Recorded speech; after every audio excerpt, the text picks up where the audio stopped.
మూడు గేలు ఉంటుందా? Hi hello నమస్తే, welcome back to video LG fishing. నిన్నైతే సొరతోడైతే వేసాం కదా, అది లాగేసుకున్న తర్వాత మనకు రిపోర్ట్ అనేది వచ్చింది. ఎల్ఈడి లైట్ టోనా ఫిషెస్ అయితే పడుతున్నాయని చెప్పి. టోనా పెద్ద పెద్ద ఫిషెస్ అనేవి మీకు చూపిస్తాను చూడండి.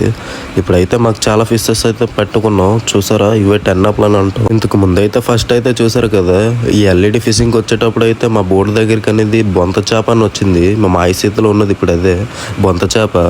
సుమారుగా అది అయితే చాలా పెద్దది ఉంది, 2 కేజీలు రావచ్చు. నేను అంత పెద్దది చూడడం ఇదే ఫస్ట్ టైం. మా మాయ అయితే జాలి వేసి అది అయితే పట్టించుకున్నాడు చూడండి, అది ఇంకా బతికేసి ఉంది. అది పట్టుకున్నప్పుడు అయితే నేనైతే వీడియో అయితే తీయలే. నేను మళ్ళీ చూస్తున్నా ఇంకొకటి వస్తే వీడియో అయితే తీసి పెడదామని. చూడండి ఎల్ఈడి ఫిషింగ్లో లైటింగ్ ఎలా వేసామో. వెనకతలు అయితే మా మాయ కాసుకుంటున్నాడు. ఒకటి కొంత అయితే ఇన్ని చేపలు అయితే పడ్డాయి. బ్యాక్ సైడ్ కూడా వెళ్ళి చూపిస్తాను చూడండి. బ్యాక్ సైడ్కి వెళ్తున్నాం కదా, ఇప్పుడు మనం బ్యాక్ సైడ్కి అయితే వెళ్తున్నాం కదా. బ్యాక్ సైడ్ ఏవో చేపలు ఉన్నాయో పదండి చూపిస్తాను. బ్యాక్ సైడ్ అయితే మీరు చూస్తున్నారు కదా, ఒక 20 అప్ అయితే 2-3 2 అయితే ఉన్నాయి. ఎర్రలకాన్లో కూడా ఎర్రలు ఎన్ని ఉన్నాయి చూడండి.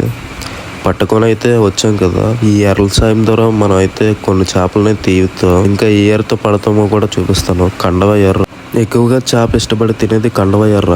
దాంతో కూడా నేను వీడియో తీసి పెడతా, చూస్తూనే ఉండండి. మరికొన్ని వీడియోస్తో మేము ముందుకు వస్తూనే ఉంటా. Signing off the LG fishing. Bye friends.